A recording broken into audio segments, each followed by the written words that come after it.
Hello my friends, welcome to Talk to Me Tuesday for Tuesday, March 23rd, 2021. This is Jennifer.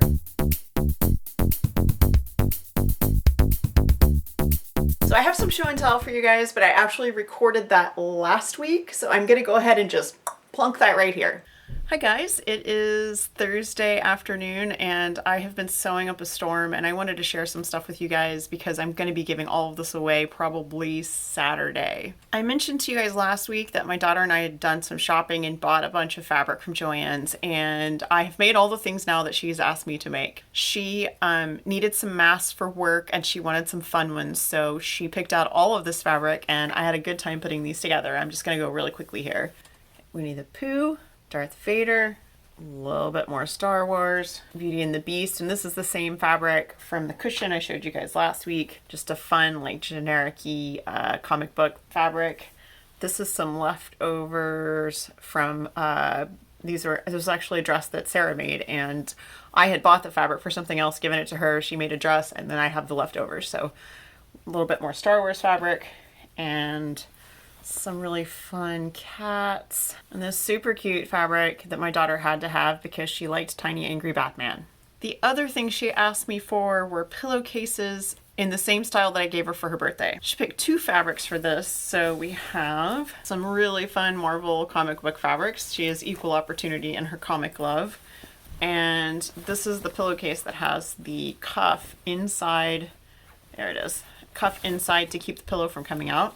This one is foxes, and the really fun thing about this fabric is that my son also has a pillowcase made out of this, but I probably made it 15 years ago, maybe 12, something like that, and I bought it at a totally different time in a totally different store. Really fun foxes, and again has the little cuff inside. I was already set up for making those and I already had the dimensions fresh in my brain, so I made one for me too. Mine is the other Monet fabric that I purchased before surgery when I was dress shopping, and I got this one, and then I got the fabric, the water lilies that I made my daughter's first pillowcase like this out of.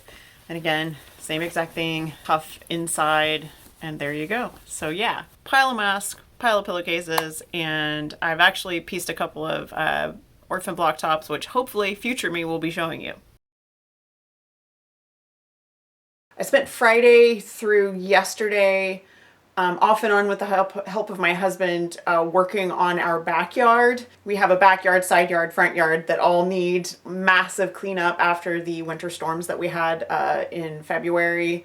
We have mostly finished the backyard, but that's pretty much all I've been doing after last week. I did get to go to Linus. We had an outdoor parking lot meeting on Saturday, and we were there for 2 hours. It was pretty sporadic because people would come through, get their stuff, leave, come through, get their stuff, leave.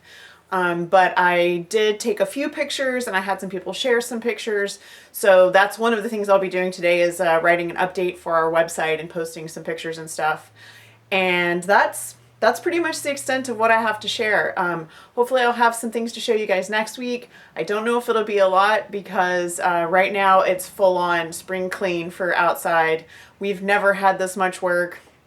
I don't even think it was this much work when we first moved in, and the people that had lived here for, like, all of the people who had lived in our house for the first 5 or 6 years that it was in existence had, like, never done yard work. I think because of the extent of the planting that we've done over the last 21 years since we've lived in this house, almost 22 years, a lot of our warm weather, drought resistant plants just suffered immensely because they're not made for cold weather. We lost a ton of plants. We plant, myself and my husband, we plant heat resistant, drought resistant plants for the most part. Some of my older plants weren't because I just didn't know that yet. Plants that are able to tolerate 100 degrees heat for like 2 or 3 months can't necessarily tolerate below freezing, and a lot of times just cannot. So we've had a massive amount of damage, but we are doing what we can to recover from it. I lost both of my citrus trees. I lost one of my rosemary bushes for sure. The other one I think is going to be okay.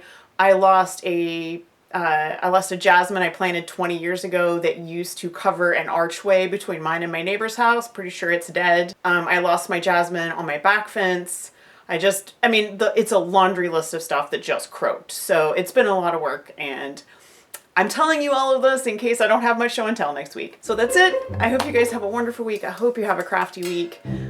Big hugs from me to you, and I will see you next week. Bye.